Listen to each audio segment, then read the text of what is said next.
വർഷം മുഴുവനും വിനോദസഞ്ചാര കേന്ദ്രമായി മാറുന്ന സവിശേഷമായ പ്രകൃതി, അതിനെ ഫലപ്രദമായി പ്രയോജനപ്പെടുത്തുന്ന ടൂറിസം മന്ത്രാലയവും ധോഫാർ മുനിസിപ്പാലിറ്റിയും. ആ പരിശ്രമങ്ങൾക്കുള്ള വിലയേറിയ പുരസ്കാരമാണ് ധോഫാറിനെ തേടിയെത്തിയിരിക്കുന്നത്. 2025 മികച്ച ടൂറിസം വിനോദസഞ്ചാര കേന്ദ്രം എന്ന ബഹുമതി ധോഫാർ സ്വന്തമാക്കുമ്പോൾ ഖരീഫ് സമ്പൂർണ്ണ വിജയമായിരുന്നുവെന്ന് ആവർത്തിക്കപ്പെടുകയാണ്. ലണ്ടൻ അറേബ്യ ഓർഗനൈസേഷൻ്റേതാണ് പുരസ്കാരം. ഈ നേട്ടം ഖരീഫ് സീസണിന്റെ വർദ്ധിച്ചുവരുന്ന ആഗോള അംഗീകാരത്തെ പ്രതിഫലിപ്പിക്കുന്നുണ്ട്.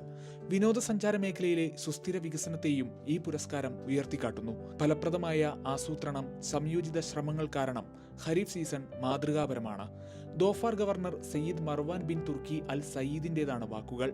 പ്രമുഖ പ്രാദേശിക അന്തർദേശീയ വിനോദസഞ്ചാര കേന്ദ്രം എന്ന നിലയിൽ ധോഫാറിന്റെ സ്ഥാനം ഊട്ടിയുറപ്പിക്കാനുള്ള ശ്രമങ്ങൾക്ക് ഈ പുരസ്കാരം ആത്മവിശ്വാസം പകരുന്നു. ഗവർണറേറ്റിലെ വിവിധ പങ്കാളികളുടെ സഹകരണ ശ്രമങ്ങളുടെ ഫലമാണ് ഈ അന്താരാഷ്ട്ര അംഗീകാരമെന്ന് പുരസ്കാരം സ്വീകരിച്ച ധോഫാർ മുനിസിപ്പാലിറ്റി പ്രതിനിധി വിശദമാക്കി.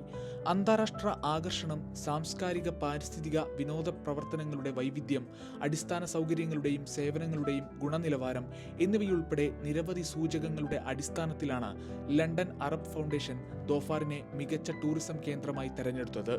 അറബ് ലോകവും അന്താരാഷ്ട്ര സമൂഹവും തമ്മിലുള്ള സാംസ്കാരികവും നാഗരികവുമായ ബന്ധം പ്രോത്സാഹിപ്പിക്കുന്ന യുകെയിലെ മുൻനിര സംഘടനയിലൊന്നാണ് ലണ്ടൻ അറേബ്യ ഓർഗനൈസേഷൻ. സഞ്ചാരികളുടെ മനം നിറയ്ക്കുന്ന ധോഫാറിനെ തേടി ഇനിയും പുരസ്കാരങ്ങളെത്തും. അതുവരെയും മഴക്കുളിരുള്ള അടുത്ത ഖരീഫിനായി കാത്തിരിക്കാം.